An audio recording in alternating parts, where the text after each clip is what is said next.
Pronto, tá gravando. Camila, então fica à vontade para começar. Seu microfone está desligado, só para te lembrar, tá bom? Bom dia, pessoal. Eu vou compartilhar aqui a aula com vocês. Só um minutinho.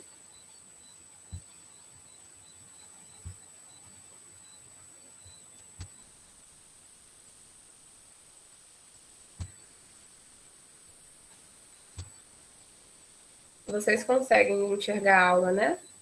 Sim, dá para ver tranquilo. Meninos, caso vocês tenham alguma dúvida e queiram que Camila repita, então vocês vão parando, vão chamando Camila e vão parando. É uma aula bem tranquila, transgênicos é uma aula bem legal, assim, eu gosto muito dessa aula. Então tá certo. Eu vou pedir desculpas também pelo barulho, que meus vizinhos estão fazendo uma reforma. Então, se vocês escutarem alguma coisa, vocês já sabem. Bom, como o professor disse, o meu nome é Camila, eu sou mestranda do programa de pós-graduação, né? No Centro em Ciências Fisiológicas, e hoje eu sou responsável pela aula de transgênicos. Então, eu inicio a aula e já reforço, né, como o professor disse, que caso vocês tenham alguma dúvida, é só me sinalizar aqui. Então, a pergunta inicial é: o que são transgênicos? Né? Então, o organismo transgênico, ele é dito, né, quando em suas células apresentam um gene exógeno, fruto ali de uma inserção através de uma técnica laboratorial.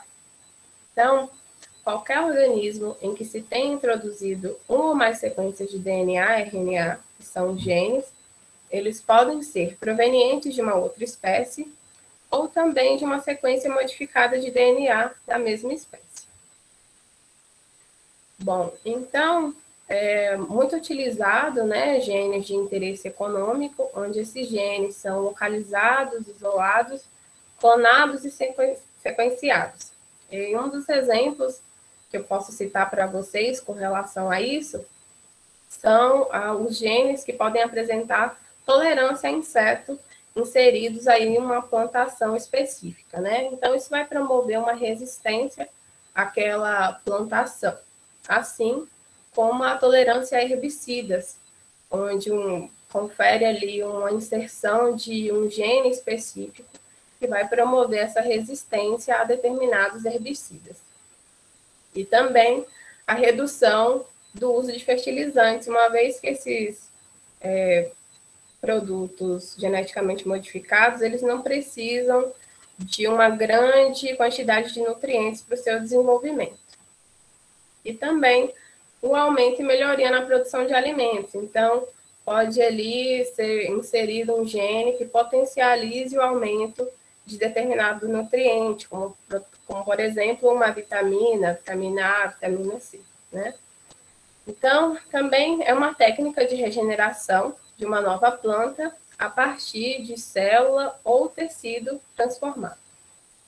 Então, para que a gente entenda, né, como chegaram-se aos estudos e esse avanço aí nos transgênicos, é importante que a gente volte um pouquinho no tempo e reflita e entenda como algumas discussões foram trazidas nessa conferência que aconteceu em Roma, no ano de 1967, onde ganhou força, né, essa questão do transgênico, uma vez que a Food and Drugs Administration, isso mesmo, Food and Drugs Administration, eles lançaram, né, declararam sobre a futura incapacidade mundial de produção de alimentos em nível mundial. Então, eles argumentaram que seriam por conta da baixa produtividade do solo, o aumento das pragas, a falta de tecnologia de produção de sementes e também da fertilização inadequada. Então, aproveitando essas novas perspectivas no mercado, né, as empresas elas começaram a patrocinar essas pesquisas na área de biotecnologia e, por fim, foi iniciado esse estudo na área dos produtos transgênicos.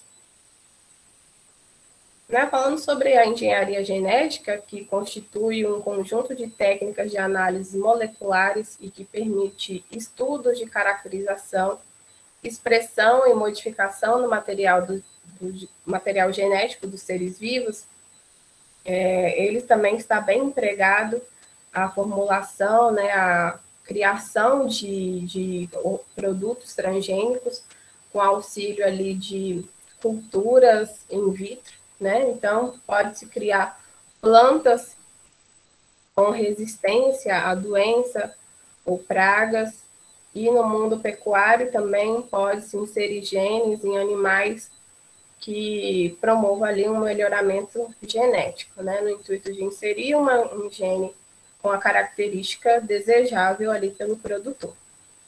Então, para que a gente entenda essas diferenças, é necessário que se tenha um comparativo, e aqui eu vou mostrar para vocês a comparação de um cruzamento tradicional e de um cruzamento aqui da biotecnologia moderna, né?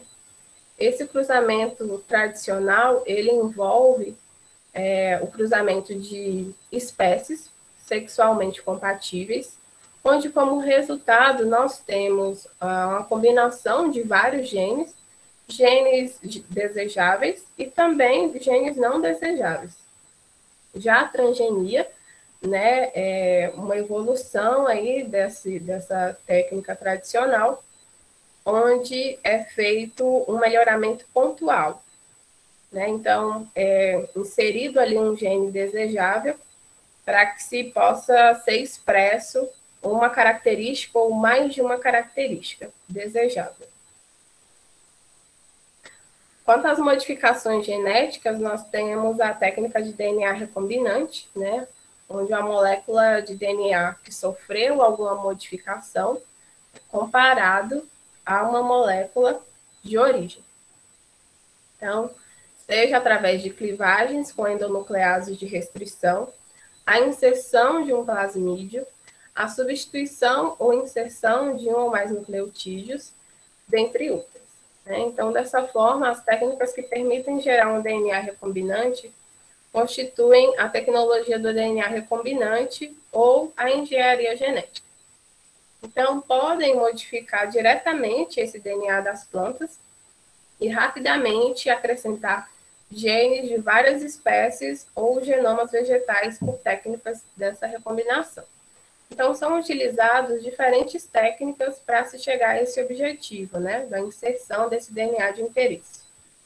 Aqui eu apresento primeiro o bombardeamento com microprojéteis, que é aquela liberação de partículas de tungstênio ou de ouro, né, ali envolvidas com o DNA de interesse, que terá contato ali com a célula vegetal. A técnica de eletroporação, onde são feitos breves pulsos de eletricidade no intuito de inserir esse gene dentro da célula, e também a transformação mediada por agrobactéria, né, que é aquela bactéria de solo, e após uma modificação, ela infecta essa planta com o gene de interesse. Então, eu vou mostrar para vocês o equipamento aqui utilizado para liberar essas partículas de metal nas plantas, né? Essa imagem mostra aqui essa liberação através desse revólver de partículas. Bom, então, como se produz uma planta transgênica, né? Então, eu vou passar aqui, a gente vai entender cada passo para que se chegue à aprovação dessa planta. Nós começamos com identificação e isolamento, onde é reconhecida ali uma característica muito importante para essa planta e ocorre essa identificação, depois seleciona-se os genes ou genes responsáveis pela expressão dessa característica. Então, após selecionar esses genes, ocorre a inserção deles no genoma da planta a ser transformada. Então, há diversos métodos para se realizar esse processo, como eu acabei de dizer para vocês nesse slide anterior. a da biobalística, que é aquele método de bombardeamento de microprojéteis, e da agrobactéria, né, que é aquela bactéria do solo, que naturalmente ela transfere parte do seu DNA para o vegetal. Então, usa-se esse micro-organismo como um vetor inserido na bactéria, o gene de interesse e colocando-a em contato com essas células vegetais. Então, é uma forma aí de infectar essa planta com um gene de interesse. O terceiro passo é a identificação dessas células que receberam os genes de interesse. Então, para isso, essas células são avaliadas em condições de cultivo, né? Então, ocorre ali a obtenção da planta a partir dessas células vegetais transformadas, e esse processo ele é realizado cultivando os fragmentos de tecido modificado. Então, passado todos esses processos, né, de identificação, inserção de gene, aqui a escolha do método, a identificação dessas células e do cultivo dessa planta, nós é preciso fazer testes de biossegurança para saber se aquela planta ela é viável, né? Então, durante todo o processo do desenvolvimento de uma planta transgênica, são realizados testes de biossegurança no laboratório, nas casas de vegetações e também em campos experimentais, sempre em condições controladas. Então, nessa fase também é realizada teste para avaliar a segurança da planta transgênica, da saúde humana e animal e também do meio ambiente, né? Então, passado todas essas fases, nós chegamos aqui na aprovação. Então, para isso, para que a aprovação ocorra, devem ser feitos e deve ter passado por todos esses testes de biossegurança, para que assim esse produto ele seja inserido no comércio e esse produto seja inserido nesse comércio, né? Então, a comissão responsável para essa liberação aqui no Brasil é o CTN-Bio, que é a Comissão Técnica Nacional de Biossegurança. Falando sobre as modificações em animais, aqui eu vou citar 2 exemplos para vocês, e eu escolhi aqui o camundongo, que é amplamente estudado, né, o vertebrado mais estudado, no qual a gente vai observar aqui 2 exemplos de injeção de DNA em ovócitos fertilizados e a transfecção de células-tronco embrionária em cultura. Então, anteriormente, essa fêmea, né, ela passa por um processo cirúrgico, onde são recolhidos ali os óvulos e através é feita a fertilização in vitro, né? Então, depois da fertilização, esse zigoto ele está pronto para que seja injetado o DNA, né? Então, se utiliza uma agulha bem fina aqui para que esse DNA de interesse ele seja injetado no núcleo do zigoto. Então, passado esse processo, esse zigoto é implantado em uma fêmea pseudográvida, né, que esteja ali apta em condições fisiológicas para gestação. E após a gestação, essa prole, esses descendentes, eles vão ser testados quanto à presença do gene. Então, os camundongos portadores, eles são procriados para produzir uma cepa de camundongos com um gene estranho. Já a transfecção de células-tronco embrionária em cultura, né, a células-tronco embrionária, a qual tem aqui a sigla CTE, é um caso onde ocorre aqui o cruzamento de indivíduos com a pelagem escura, né, ocorre o acasalamento desses camundongos, e então se obtém embriões no estágio de blastocisto.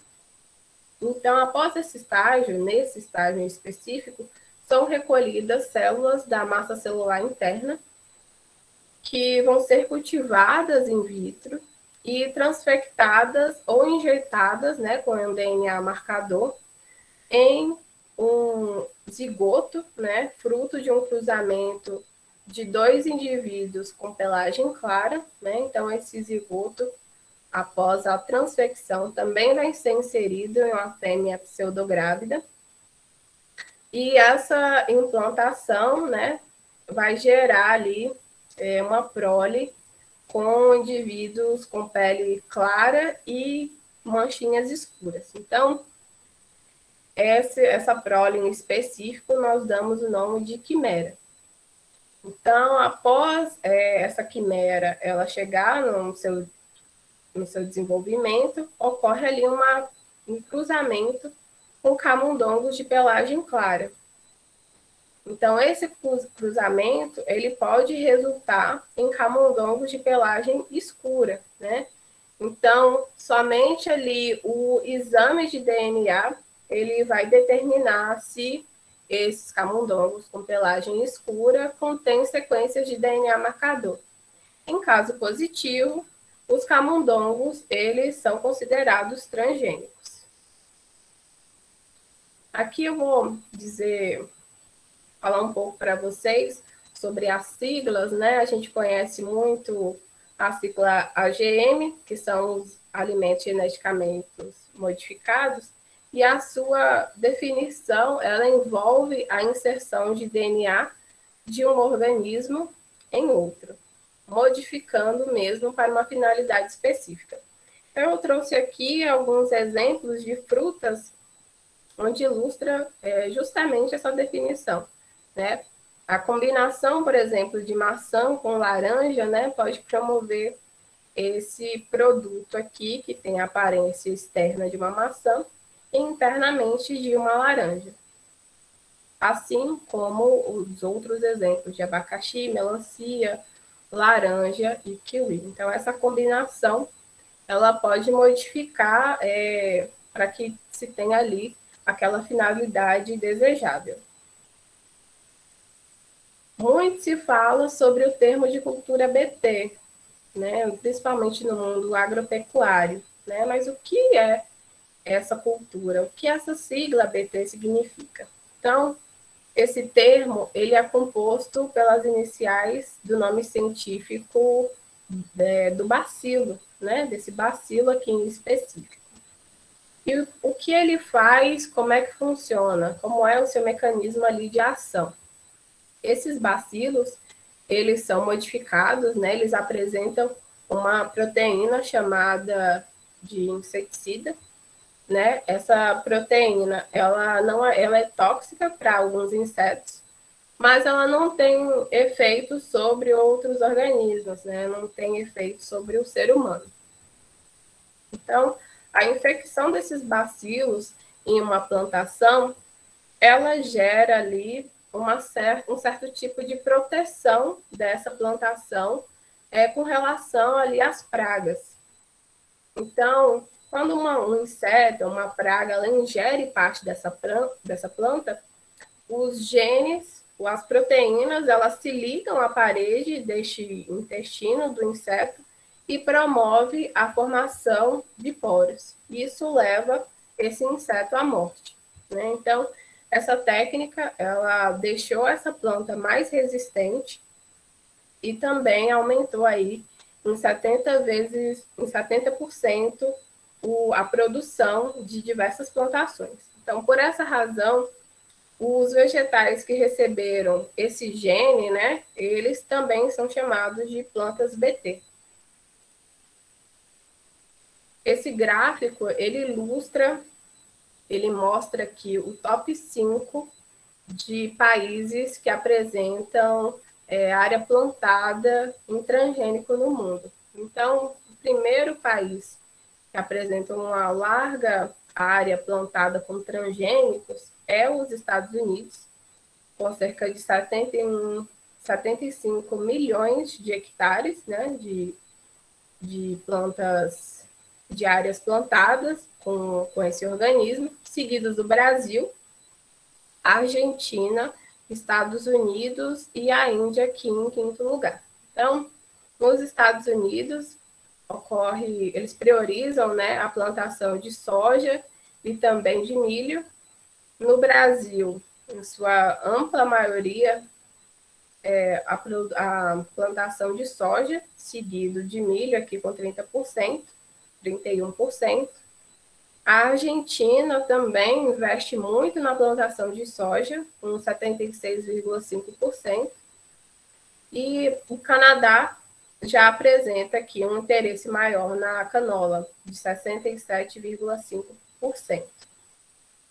E o curioso caso aqui da Índia, que investe no algodão, né? 100% as plantações transgênicas da Índia são de algodão.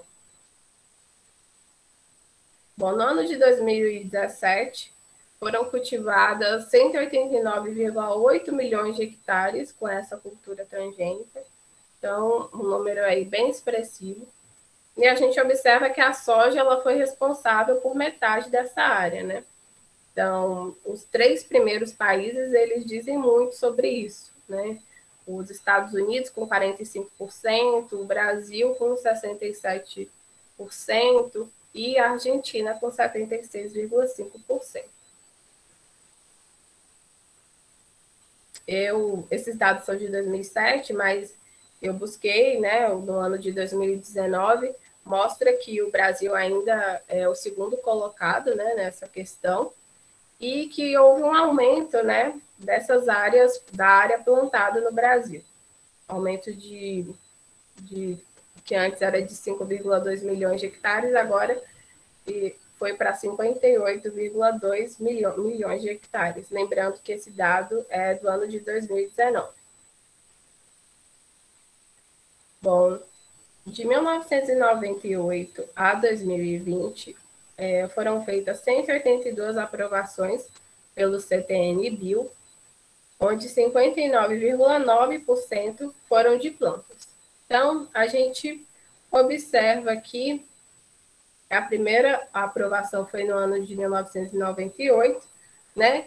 E um ano muito que ocorreram mais aprovações de plantas transgênicas foi no ano de 2019, né? Cerca de 22 aprovações.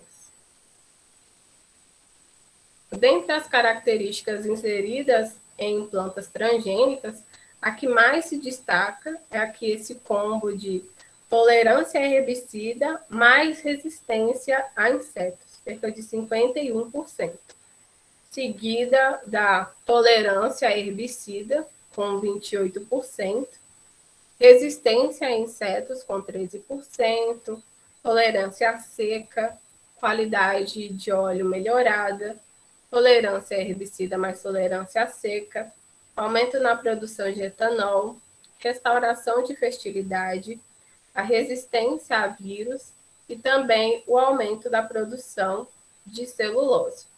Falando especificamente do milho, nós também nos deparamos aqui com um cenário semelhante, onde a resistência a insetos mais tolerância a herbicidas apresentaram aí 70,1%, né, das características mais requisitadas, seguido da tolerância a herbicida, resistência a insetos, restauração da fertilidade, tolerância à seca e tolerância ao calor.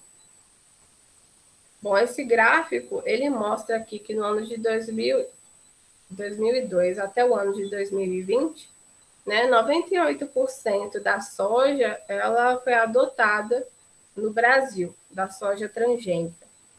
Aqui o milho, né, também teve seu início no ano de 2008 até o ano de 2020. Então, 91% desse milho é adotado no Brasil.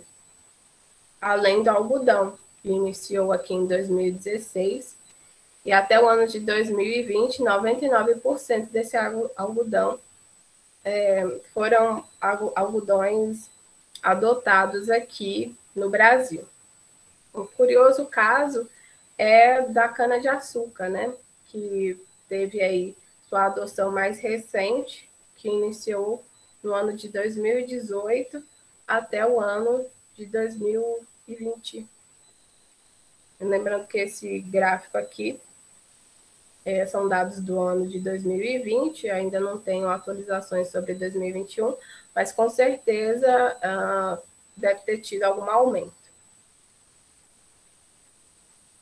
Falando sobre a lei dos transgênicos, que é a Lei 11.105/05, ela define competências para diferentes órgãos. Então, cada órgão aqui, ele tem a sua função, né, para se cumprir nessa área. A CEBIO, a Comissão Interna da Biossegurança, ela é responsável pela manutenção da biossegurança. A CTN-Bio, que é a Comissão Técnica Nacional de Biossegurança, é responsável tem a função aqui da análise da avaliação de risco. E o IBAMA, a Anvisa, responsável pelo registro e fiscalização. O CNBS, que é o Conselho Nacional de Biossegurança, tem a função aqui do interesse nacional e também das questões socioeconômicas. Então, essa lei, ela estabelece normas de segurança e mecanismos de fiscalização para a construção, o cultivo, a produção, a manipulação, o transporte, a transferência, a importação, a exportação, o armazenamento, a pesquisa, a comercialização, o consumo, a liberação no meio ambiente e o descarte de organismos geneticamente modificados, tendo como diretrizes o estímulo ao avanço científico na área de biossegurança e tecnologia, a proteção à vida e à saúde humana, animal e vegetal, e a observância do princípio da precaução para a proteção do meio ambiente. Então, cada produto transgênico, ele passa por uma rigorosa avaliação antes de ser liberado para consumo. E aqui, cada tópico, ele é responsável pela investigação em cada setor. Mas eu não tenho acesso ao chat, professor. Tem alguma dúvida de algum aluno? Peraí, deixa eu ver aqui. Também. Não, tem não. Meninos, alguma dúvida? Vocês estão com alguma dúvida? Porque Bruna já me falou que na aula passada vocês não perguntaram nada para ela. Para a Camila, vocês estão sem nenhuma dúvida, meninos? Eu tenho uma pergunta, mas se quiser eu posso deixar para o final da apresentação. Não, pode fazer agora, Marcelo, sem problema.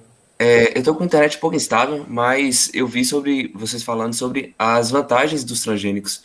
E eu queria saber as desvantagens e o que é o perigo que pode ter de transgênico, alguma coisa relacionada. Então, mais adiante na aula eu vou falar sobre isso, tá certo? Ah, certo. Por isso que eu estava esperando para ver para o final da apresentação. Certinho. Mais alguma dúvida? Mais alguém? Não, pode continuar, Camila. Certo. Então, como eu havia dito, né? Aqui eu vou falar alguns tópicos que investigam aí cada setor, né? A cultura parental, ela apresenta ali a identidade fenotípica, o desempenho agronômico daquele produto, a distribuição geográfica, o histórico de uso seguro e também a análise da composição, né?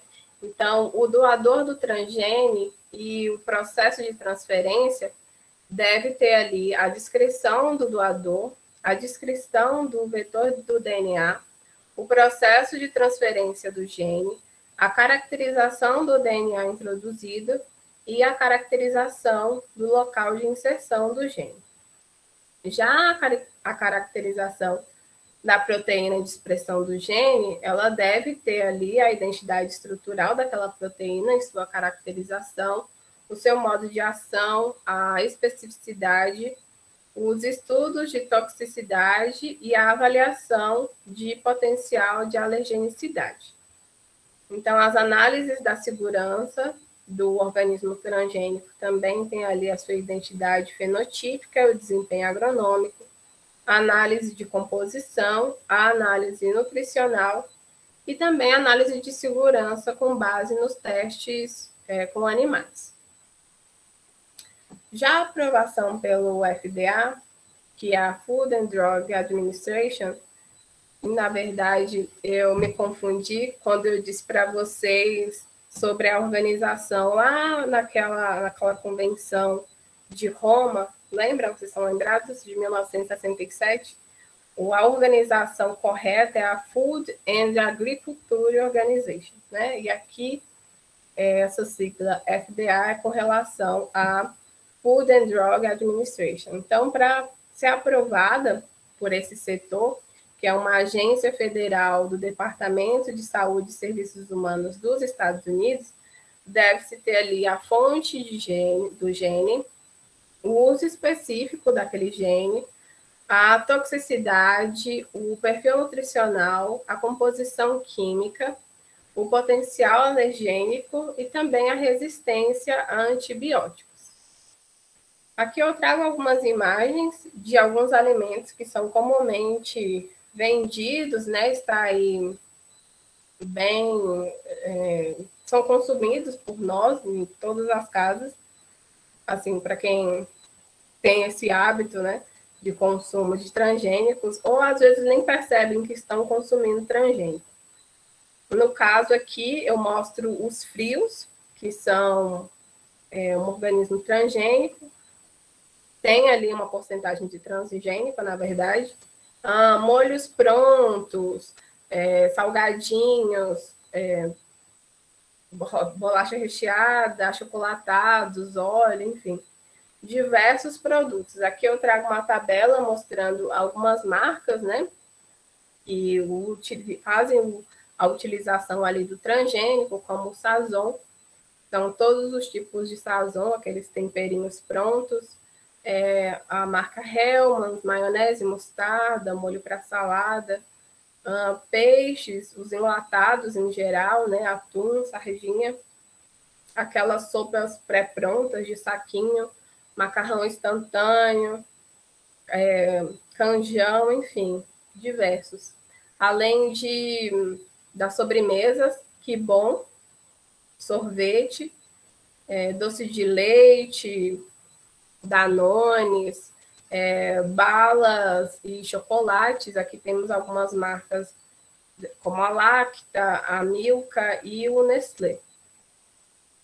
Então, como é que se faz essa identificação de um alimento transgênico, né? De acordo com o decreto número 4.680, de 24/4/2003, todo alimento ou ingrediente alimentício que contenham ou sejam produzidos a partir de organismos geneticamente modificados, com presença acima do limite de 1% do produto, eles devem informar a natureza transgênica desse produto ao consumidor. Então, é aquela imagenzinha clássica, né? Com o triângulo com o T na região central aqui da figura. Então, isso é um indicativo de que esse alimento ele tem a presença acima do limite de 1% de transgênico. Falando sobre os benefícios socioeconômicos das culturas transgênicas, aqui eu trago dados para vocês do ano de 2020, onde se teve ali benefícios com relação à produção global do transgênico entre o ano de 1996 a 2018, né? Então, ao total, foram arrecadados 225 bilhões de dólares, né, com esses transgênicos.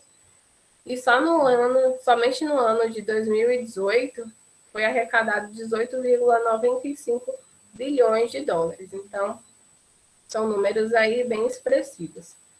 A biotecnologia agrícola, ela permite o uso de técnicas sustentáveis, né? Então, resultou na redução da emissão de dióxido de carbono na atmosfera. Então, esse número, ele foi equivalente à remoção de 15,5 milhões de carros em um ano. Então, também mais um dado aí significativo. A biotecnologia, ela rendeu uma produção adicional de 278 milhões de toneladas de soja, 498 milhões de toneladas de milho e 32,6 milhões de toneladas de algodão. Então, para cada investidor, né, nos países em desenvolvimento, né, que investiu $1 nesse tipo de biotecnologia agrícola, teve como retorno 4,541 dólares. E nos países desenvolvidos, teve o retorno aí de 3,24 dólares.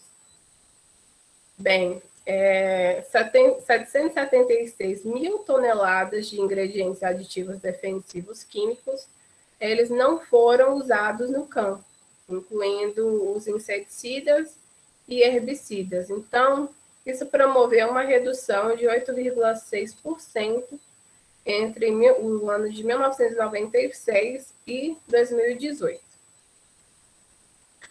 Agora, falando um pouco sobre os benefícios das lavouras, foi observado também um aumento na produção de sementes e uma alta qualidade nutritiva, a resistência a pragas e doenças, uma diminuição de defensivos agrícolas ao longo do ciclo da cultura. Essas plantas também tiveram ali a implantação de resistência à tolerância a estresse abiótico, como enfrentar uma seca, inundações, um solo salino. Então, através disso, desse aumento dessa resistência e tolerância a esse estresse, ela conseguiu ainda se manter produtiva.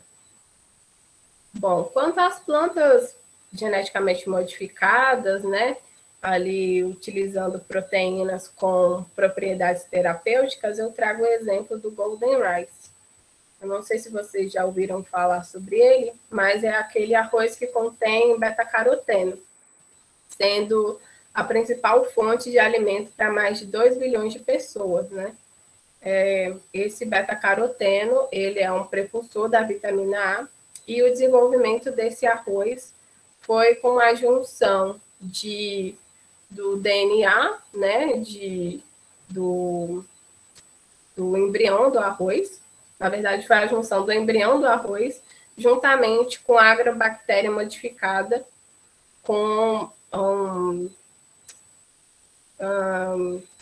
contendo ali na agrobactéria contendo ali da bactéria algo que promovesse a síntese desse beta-caroteno. Então, foram feita essa união e como resultado final obtivemos aí esse Golden Rice, que a partir da sua coloração, que é uma coloração com um amarelo mais intenso, foi observado que sim ocorreu a síntese de carotenoides. Os tomates também tiveram modificação, né? Eles foram geneticamente modificados e apresentam aí 70 vezes mais flavonoides que um tomate convencional, né? Que não teve essa modificação no seu DNA. Também existe aquele exemplo da banana dourada, que possui uma concentração de vitamina A até 4 vezes maior do que a fruta convencional. Então, a coloração também é um indicativo dessa presença aqui de vitamina A no produto. Com relação aos malefícios desses organismos geneticamente modificados, aqui eu trago para vocês possíveis malefícios ao ambiente, né? Podem aí gerar ameaça à diversidade biológica, que pode decorrer das propriedades intrínsecas dos organismos ou de sua potencial transferência a outras espécies. A adição de um novo genótipo em uma comunidade de plantas, ela pode sim propiciar efeitos indesejáveis, como o deslocamento ou a eliminação das espécies não domesticadas, além de alguns genes de plantas que podem ser transferidos para outras espécies. Então, a partir do fluxo gênico ou escape gênico, modificando assim os parentes silvestres, além da interrupção da ciclagem de nutrientes e energia, a poluição genética e a erosão da diversidade genética.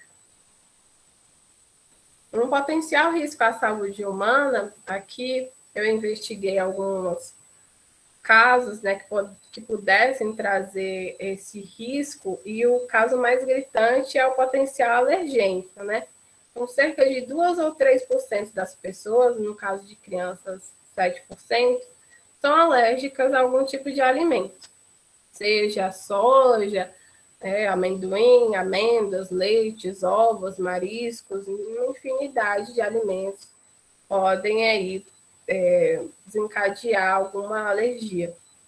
Então, foi marcado um exemplo que ocorreu nos Estados Unidos, onde um feijão transgênico com o gene de castanha do Pará, ele causou reação alérgica em algumas pessoas, né? Que têm provavelmente essa sensibilidade a essa castanha. Além do mais, eles possivelmente podem aí promover genes de resistência a antibiótico, através da transferência horizontal entre essas bactérias,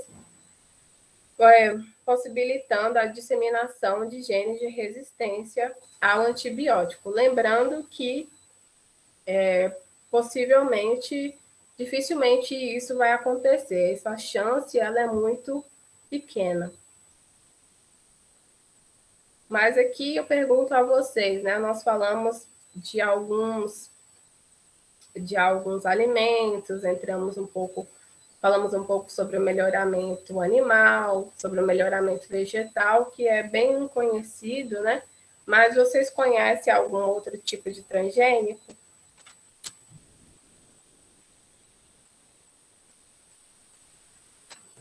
Meninas?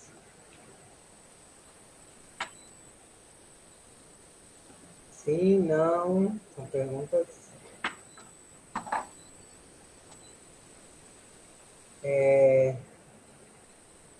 Mari Railanda falou que não, mas o Carlos Alberto ele fez uma pergunta aqui. Falou, professora, seria possível modificar um organismo como bactéria, por exemplo, para ter um valor nutricional equivalente a alguns alimentos que consumimos hoje, mesmo que esse valor seja exponencialmente menor?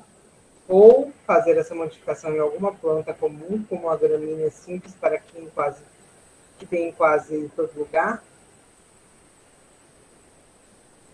Ele quer agregar valores nutricionais, ele quer saber se é possível agregar fatores nutricionais em bactérias ou em uma planta.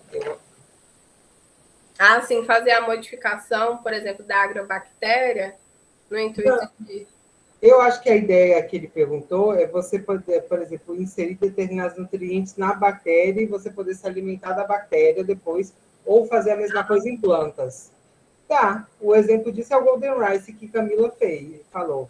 Eles adicionaram a provitamina A, o gene da provitamina A, e esse você agrega ao arroz. E dá para você fazer numa gramínea também, para você tentar ter mais nutrientes a essa gramínea, tranquilamente.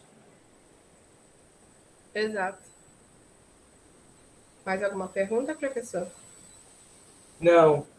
Aí a Mari Railanda falou que ela não conhece nenhum alimento que tenha transgênico.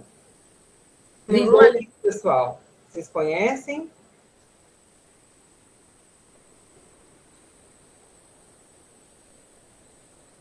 Eu acho que não, ninguém respondeu aqui. Hoje eu não sei o que está acontecendo com eles não, Camila.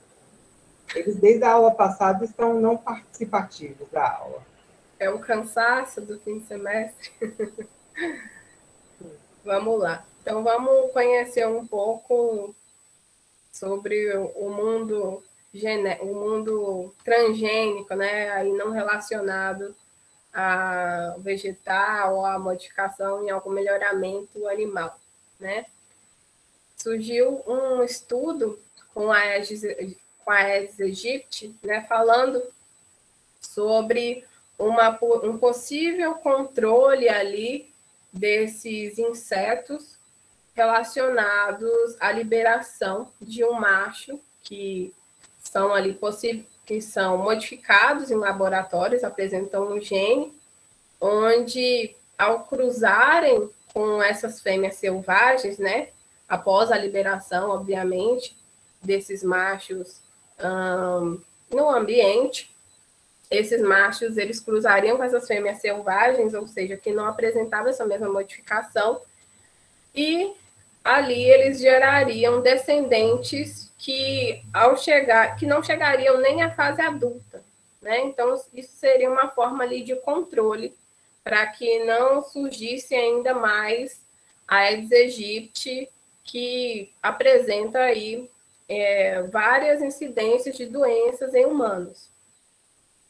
Além do mais, além dessa relação de resistência, né, animal às diversas doenças que esse animal eles podem apresentar, existe também a melhora na qualidade da carne, né? Então, pode haver ali uma eliminação de genes que estão implicados ao alto teor de gordura de certo tipo de carne. Então, aqui essa imagem mostra, né, que você retirando ali esses genes presentes nesses animais que tendem a apresentar um maior teor de gordura nessas carnes, elas podem vir, né, esses animais eles podem desenvolver um baixo teor de gordura, além da eliminação do gene que deixa a carne com aparência pálida e aquosa, como a gente vê aqui na imagem, né, deixando uma carne visivelmente mais atraente ali para os seus consumidores. Bom, surgiram estudos, né, nessa área relacionados aos suínos, né, que apresentariam uma quantidade significativa de ácidos graxos, o ômega 3, né, o tipo de situação em que esses suínos eles poderiam prevenir possíveis doenças cardíacas, né? Então, um estudo interessante aqui publicado no ano de 2006, e também um estudo relacionado à produção de proteínas farmacêuticas em animais transgênicos. Bom, foi relatado, né, em alguns países, aqui é o país do Reino Unido, mas eu vi algumas reportagens no México também, que nasceram bebês com a combinação de 3 DNAs, né, de 3 pessoas diferentes. Então, aí tá aí mais um dado curioso que eu trago para vocês. Bom, é isso, pessoal. Alguma dúvida? Podem dizer para a gente, para que vocês também contribuam com essa aula.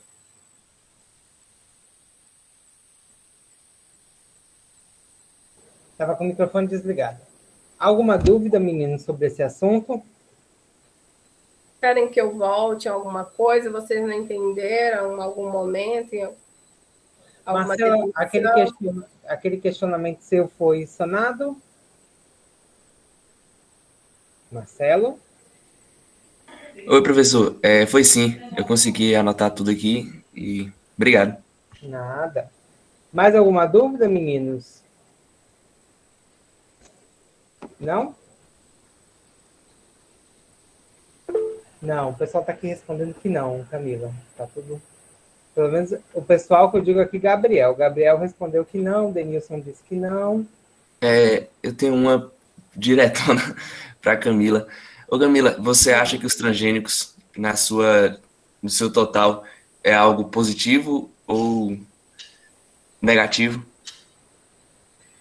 Bom, eu acho que é uma questão de ponto de vista, né? Como eu trouxe na aula, os transgênicos, eles contribuíram de forma efetiva aí para diversos problemas, principalmente nessa área da agricultura, né?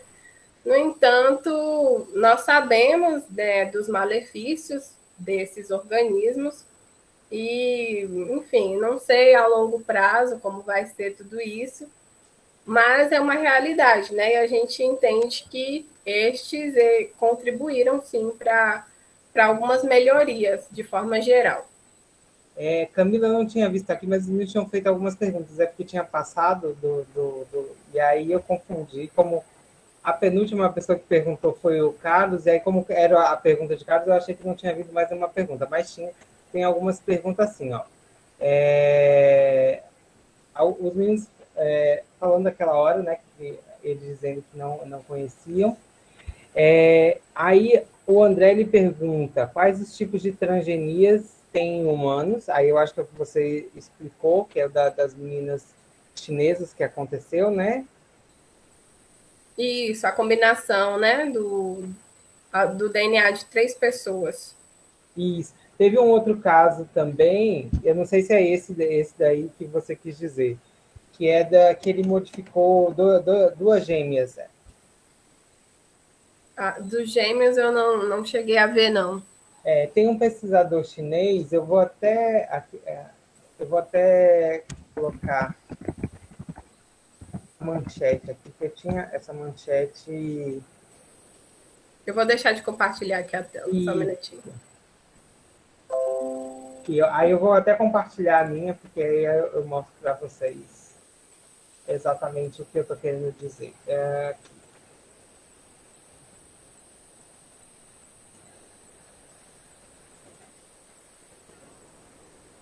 Estão conseguindo ver minha tela? Está aparecendo, sim. Tá. Então, esse pesquisador, eu esqueci o nome dele aqui, Ri Jinkyu, uma coisa assim.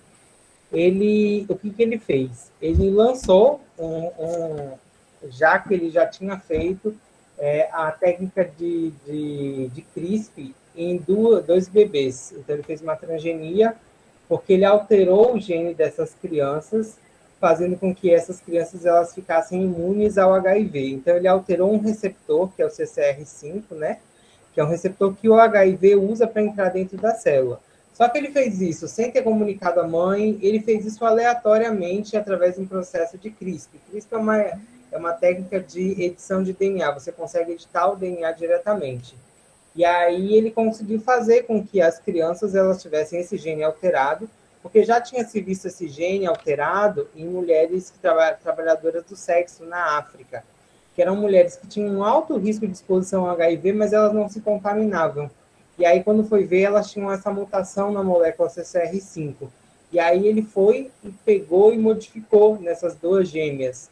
E aí ele foi banido. Ele não foi preso, mas ele foi banido da ciência, justamente por ter feito esse tipo de alteração.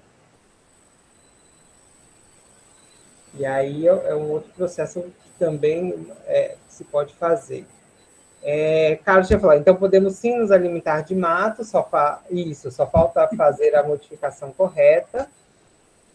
Aí o Carlos perguntou, a modificação genética ainda não é permitida em humanos, né? Não é permitida em humanos ainda.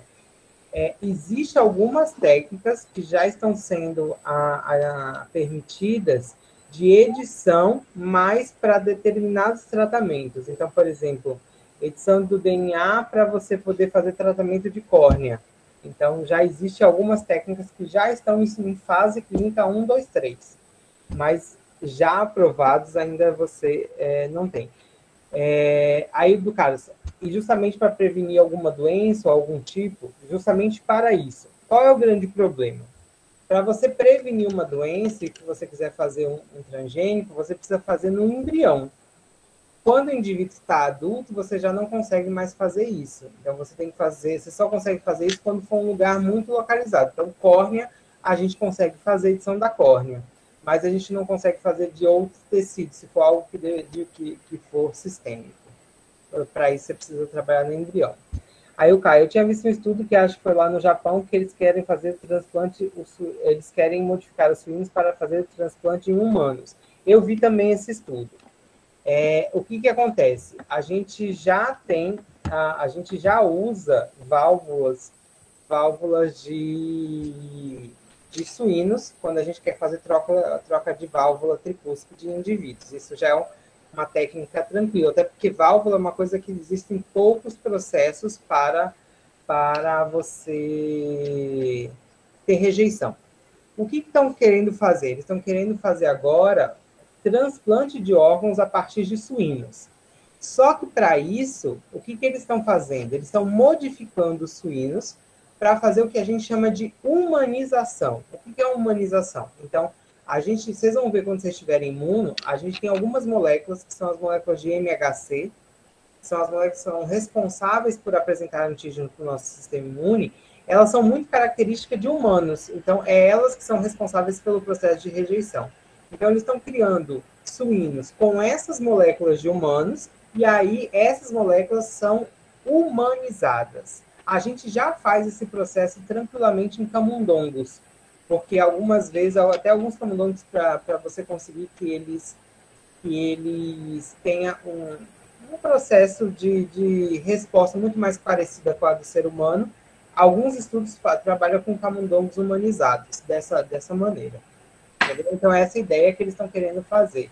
E parece que já fizeram um e ele funcionou com sucesso, só que ele era um transplante extracorpóreo, então ele ficou um período fora do corpo, não dentro do corpo. Agora que eles vão fazer intracorpóreo.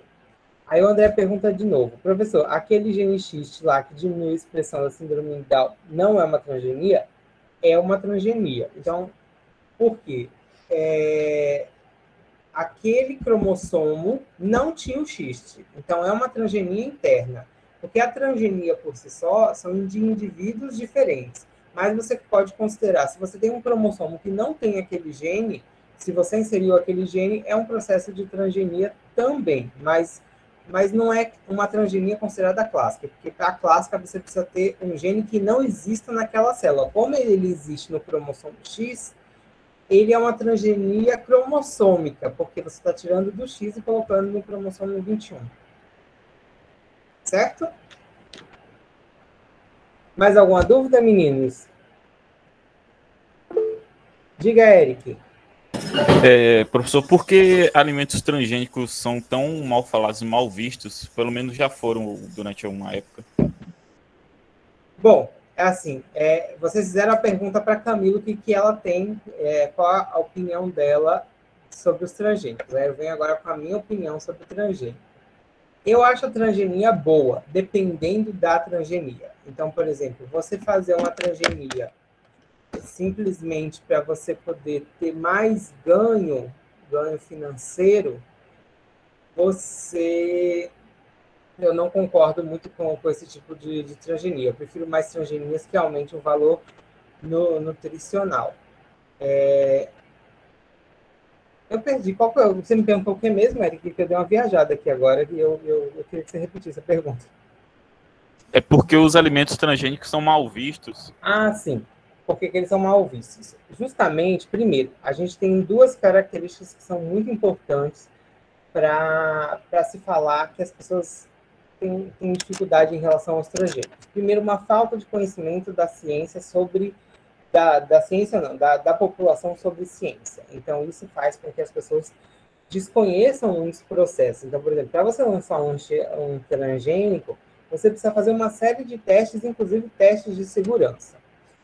Quando a gente fala da questão ambiental, as pessoas falam muito dos transgênicos, principalmente da questão de que, uma planta transgênica, principalmente quando eu faço transgênicos contra herbicidas, então são transgênicos que vão resistir ao herbicida, ou seja, se eu jogar herbicida, só a planta que eu quero vai sobreviver e as outras plantas daninhas vão morrer.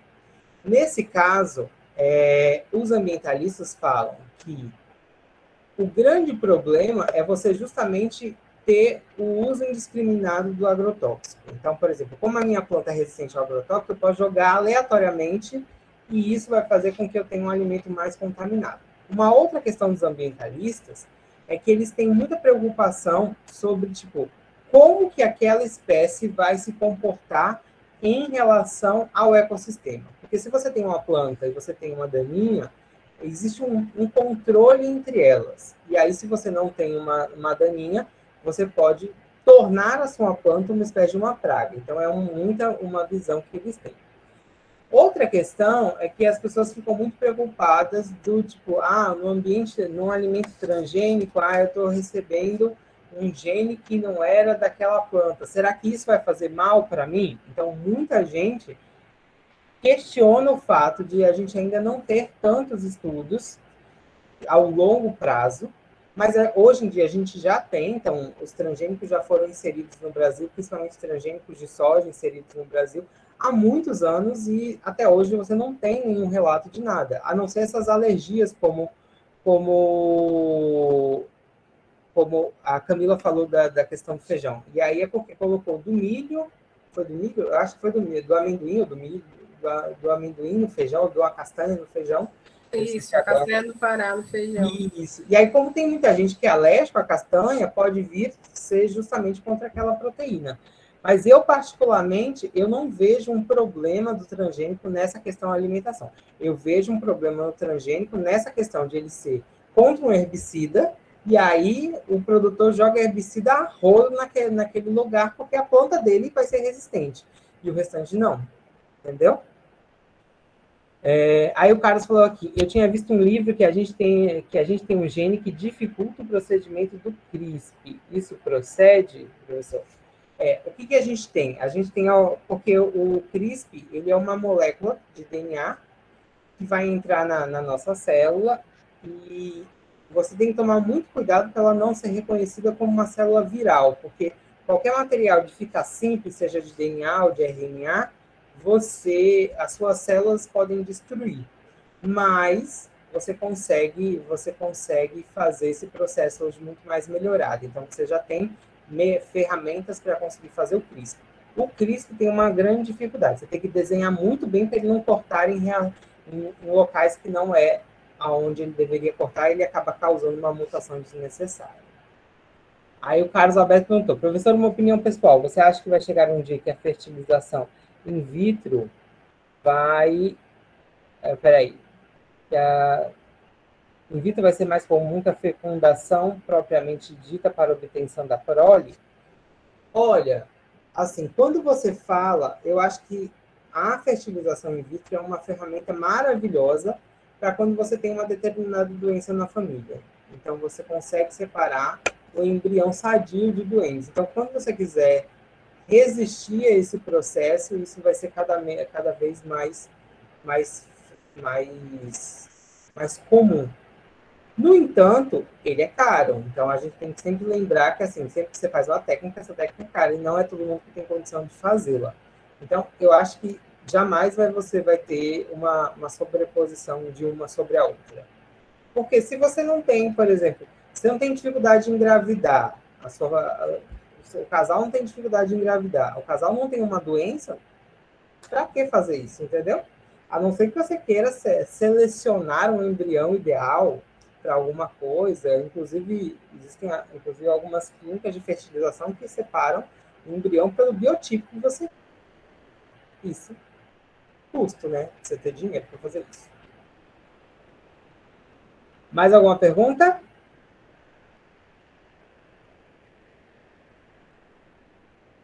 Não? Eu acho que não. Então, meninos, Camila, muito obrigado pela aula. A Rafik disse que a dele ficou no chat. Espera aí, deixa eu voltar aqui. Rafik.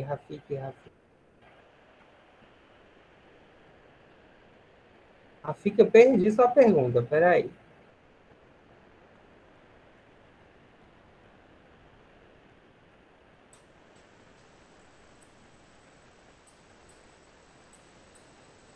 Rafik, eu tô vendo um comentário seu, e o bebê da China que o médico foi até preso. Depois eu não vejo mais pergunta sua. Aqui, achei. Os transgênicos podem causar um desequilíbrio ambiental, já que os pólen podem se dissipar na natureza? É isso. Essa é a grande questão que os ambientalistas falam. Então, por exemplo, como você tem uma espécie que ela está modificada para um ganho genético e um ganho de adaptação, ele pode causar um desequilíbrio ambiental se ele não for muito bem controlado. Entendeu? Mas aí eu também vejo um pouco, eu sou biólogo, a Camila também é bióloga, eu vejo um pouco da lei da evolução, né? A gente está acelerando um pouquinho do processo da evolução, mas Darwin já veio falando que espécies mais adaptadas têm a capacidade de se adaptar melhor a um determinado ambiente. Tem esse ponto de vista também. Acho que uma das grandes questões é a questão do empobrecimento dos solos, né? Muita gente elenca isso. E também essa questão do herbicida, eu acho que grita bastante. Então, conversando com uma amiga que ela tem essa outra visão, né, relacionada aos transgênicos, ela fala dessa dificuldade. E com relação a esse cruzamento com as espécies selvagens, né, que pode ali ter essa modificação mesmo. Então, talvez sejam esses uma das situações. Aí o Carlos Alberto ele pergunta quais as vantagens e desvantagens desse método de melhoramento em comparação ao melhoramento clássico, fora a questão do tempo, da proporção. O melhoramento clássico, ele vem muito da genética clássica, então aquela genética de população, genética quantitativa, herança de Mendel, extensão de Mendel, e ela é um melhoramento por característica. Então, você sabe qual a característica está ali, você vai fazer os cruzamentos aleatórios. O melhoramento por transgenia, você sabe qual é o gene. Então, acho que ela é mais fácil de ser feita, justamente porque você consegue fazer exatamente qual o gene que você quer. Entendeu? E a outra, você não sabe muito que gene que está ali, se aquele gene vai perpetuar, mas ela demora muito mais tempo para ser feita justamente por causa disso. André pergunta, professor, qualquer tipo de transgenia só pode ser feito inserida na fase embrionária? Se você quer uma coisa sistêmica, sim. Então, se você quer algo que vai pegar o indivíduo todo, sim. Agora, por exemplo, se você quer uma coisa localizada, você consegue fazer. Então, córnea você consegue fazer, no sistema linfático você consegue fazer, na medula óssea você consegue fazer com um indivíduo já adulto. Agora, se você quer, por exemplo, alguém que tenha um problema no fígado, para que essa pessoa não tenha, você não consegue, porque o fígado é muito grande, você precisaria ou fazer um transplante com um órgão que você produziu artificialmente nesse indivíduo, ou fazer desde o indivíduo embrionário. Então, é muito mais fácil.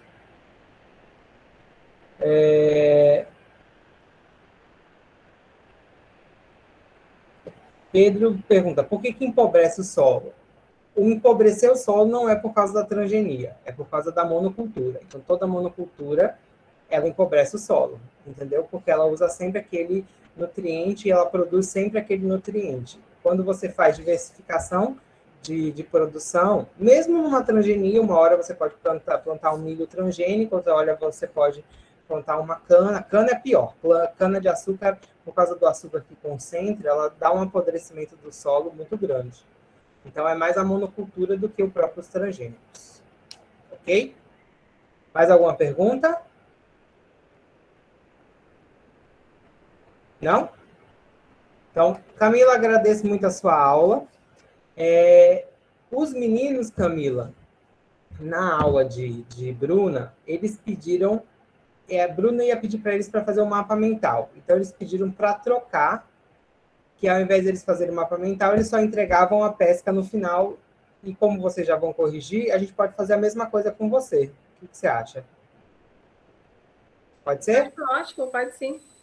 Então, fica fechado. Meninos, então, a gente não tem atividade também de transgenia, fica tudo para a pesca. Então, na pesca, a gente vai ter uma pesca de genética quantitativa. Lembra que genética de população entrou na outra, né?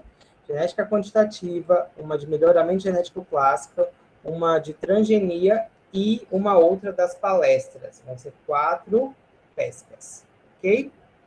E semana que vem Não percam, são palestras com ex-alunos de biotec que trabalham com melhoramento genético de plantas e que vão falar um pouco do dia a dia deles, como que é esse processo, tá bom? Então, meninos, até a próxima quarta. Ah, e não se esqueçam de começar a preparar os seminários, a gente vai começar os rings, viu? Então, meninos, tchau para vocês, até a próxima aula, viu? Vou parar aqui a gravação. Camila, muito obrigado. Tchau.